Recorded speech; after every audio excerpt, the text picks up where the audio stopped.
बच्चों, हमने देखा कि पोलियो की वजह से सुधीर की कमर से नीचे का हिस्सा शरीर का वो बिल्कुल अपाहिज बन चुका था। वो खुद से उठना बैठना चलना फिरना कुछ भी नहीं कर सकता था।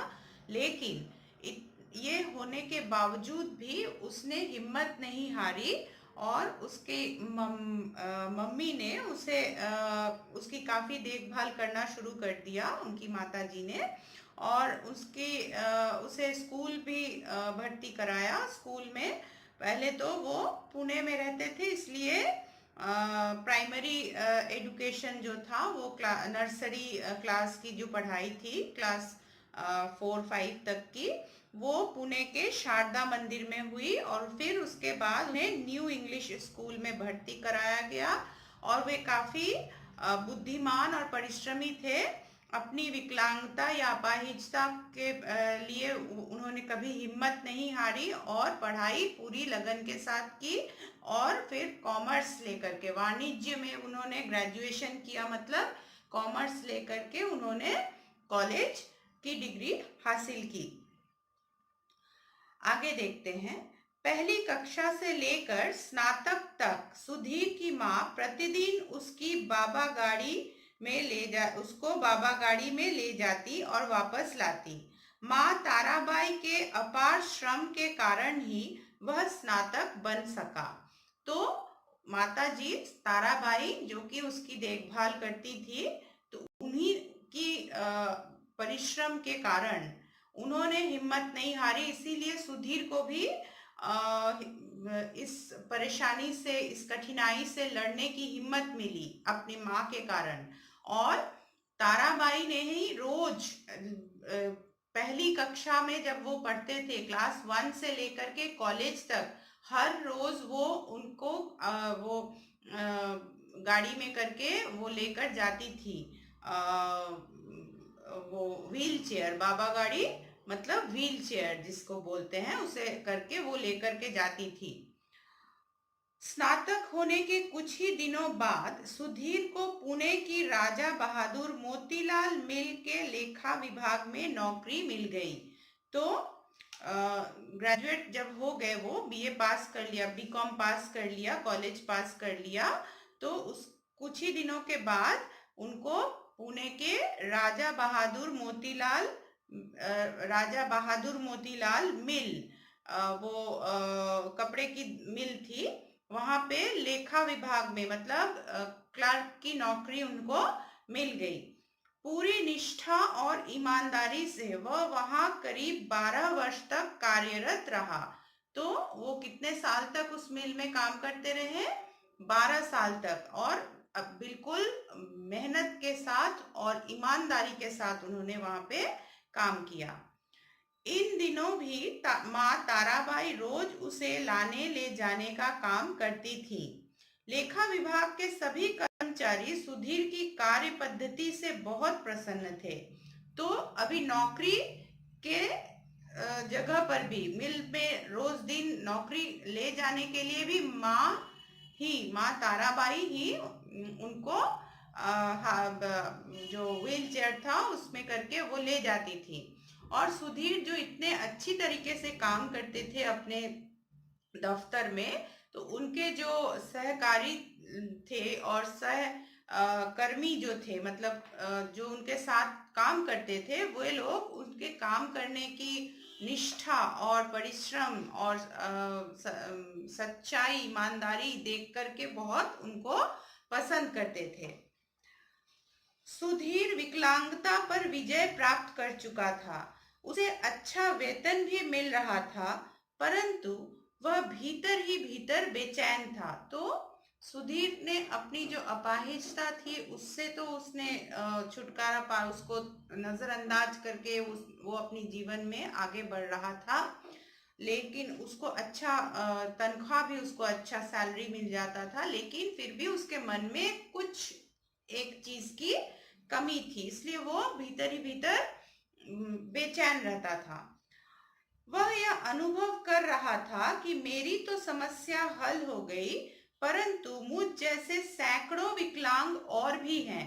तो उसको ऐसा लगता था कि मैं अपाहिज हूँ, मेरी अपाहिजता तो दूर हो गई कि मैंने इससे डट के सामना किया, मेरी माँ ने इससे डटकर सामना किया, लेकिन मेरी तरह और भी अपाहिज तो इस दुनिया में है या हमारे देश में है।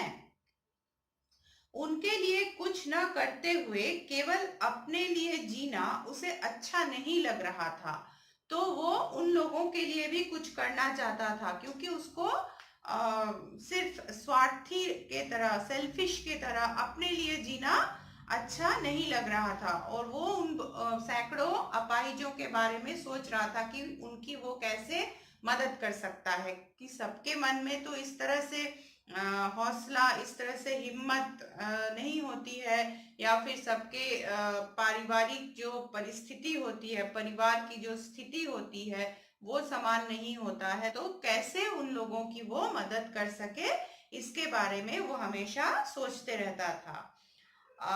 और बचपन में पढ़ी मैथिली शरण गुप्त की कविता की पंक्ति अक्सर उसे याद आती, वही मनुष्य है कि जो मनुष्य के लिए मरे। मैथिली शरण गुप्त हिंदी के एक विख्यात प्रसिद्ध लेखक थे। उन्होंने एक कविता लिखी थी जिसमें उन्होंने ये पंक्ति लिखा था कि मनुष्य वही है जो मनुष्य के लिए मरे। इंसान कौन है? इंसान है, वही इंसान कहलाता है जो दूसरों के लिए कुछ करे और करते हुए अपना जीवन उत्सर्ग कर दे, अपना जीवन न्यौछावर कर दे। तो हमेशा उसके मन में, सुधीर के मन में यही बात खटकती रहती थी कि मैं मेरी तरह दूसरे अपाहिजों के लिए कुछ कर सकूं। अन्य विकलांगों के दर्द को वह अनुभव कर रहा था। उनके लिए कुछ करने की इच्छा उसमें तीव्र होने लगी, परंतु नौकरी इस सेवा कार्य में बाधा बन रही थी। इस कारण उसने नौकरी छोड़ देने का निर्णय ले लिया। माँ से चर्चा कर उसने विकलांगों की सेवा के लिए एक दिन नौकरी से त्यागपत्र दे दिया। तो दूसरे विकलांगों के लिए कुछ करने की इच्छा उसके मन में बढ़ती ही जा रही थी। तो उसने क्या किया कि उस माँ से बातचीत की, उसने ठान लिया कि मैं दूसरे विकलांगों को किसी न किसी तरह से उनकी मदद करूंगा। तो इसके लिए उसने अपनी माँ से आलोचना की कि उसे रोज नौकरी पे जाना पड़ रहा था, तो अगर नौकरी करता तो दूसरों की सेवा वो कैसे करता। इसलिए उसने माँ से बातचीत करके फिर एक दिन उसने नौकरी में इस्तीफा दे दिया, वो मतलब नौकरी उसने छोड़ दी। माँ ताराबाई विकलांग लोगों की माताओं के दर्द को समझती थी। माँ भी अपने खुद वो उसको महसूस कर चुकी थी। उनका बेटा विकलांग था, तो दूसरे विकलांग या अपाहिज बच्चों की माँ की जो परेशानी, जो दुख, जो कठिनाइयां थी, उनको वो बहुत अच्छी तरह से समझ सकती थी। इस दिशा में कुछ करने की उनकी भी इच्छा थी। तो जब सुधीर ने बोला कि मैं दूसरे अपाहिजों के लिए कुछ करना चाहता हूँ, तो माँ ने भी उसका समर्थन किया, साथ दिया, क्योंकि उनको भी इस बात का बहुत अच्छी तरह से पता था। विकलांगों की सेवा के लिए माँ और बेटे दोनों ने पारंपरिक जीवन का त्याग किया। वे कठोर परिश्रम के रास्ते पर निकल पड़े। तो माँ और बेटे दोनों ने बहुत कठिन परिश्रम करने का निश्चय किया, क्योंकि एक तो अच्छी नौकरी मिलने पर भी, अच्छे वेतन मिलने पर भी सुधीर ने नौकरी छोड़ दी। तो जाहिर सी बात है, तनख्वाह नहीं मिलेगी तो उनका जीवन कैसे चलेगा। लेकिन इसकी परवाह किए बिना दूसरों की सेवा करने के लिए उसने नौकरी छोड़ दी। जो लोग मतलब, तो ये लोग अपनी सेवा के लिए नहीं, अपने स्वार्थ के लिए नहीं, दूसरों की सेवा में अपना जीवन बिताने के लिए दोनों माँ बेटे इस रास्ते पर, इस कठिनाई के रास्ते पर निकल पड़ते हैं।